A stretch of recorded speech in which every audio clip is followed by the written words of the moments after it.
Pour faire une acquisition sur MATLAB Simulink, on va pouvoir ajouter des add-ons avec la possibilité d'installer des support packages avec du matériel. Alors, on va trouver plein de possibilités ici, notamment les cartes Arduino. On va aussi avoir, là je suis sur la partie MATLAB, mais sur la partie Get Hardware Support Package, là on va tout l'aspect matériel qui va pouvoir communiquer avec MATLAB, souvent sous forme de blocs Simulink qui ont été programmés. Et on va trouver tous les accessoires les plus courants, jusqu'au téléphone, les smartphones, les Lego NXT.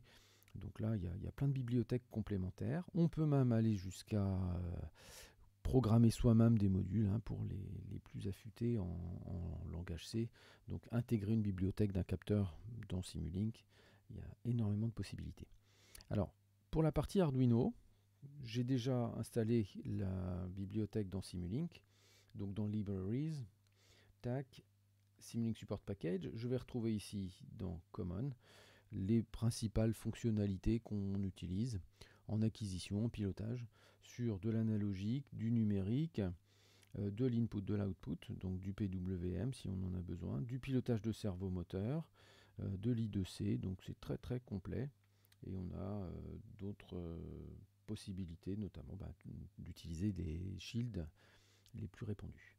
Alors, je reviens sur les blocs communs et je vais faire une acquisition analogique. Alors, je positionne mon bloc analogue input. Je l'ai réglé ici sur la broche numéro 1. Et je vais faire une acquisition de tension que je vais afficher dans le scope.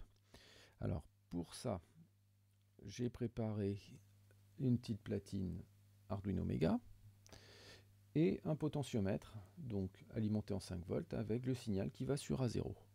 Et je vais pouvoir faire varier ici la tension et la récupérer sur mon scope. Quand je suis arrivé là, j'ai branché ma carte Arduino en USB et je vois ici que j'ai un module hardware ici qui me permet d'avoir la carte qui a été identifiée. Et je vais pouvoir régler les différents paramètres. Notamment, je vais faire une simulation continue. Donc j'ai mis le temps ici sur infini. Et je vais pouvoir lancer mon monitor untune, donc un premier test. C'est parti. Il est en train de préparer le programme pour la carte Arduino.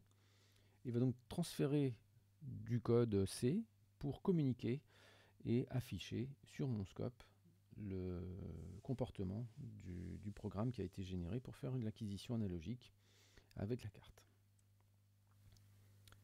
Donc ici,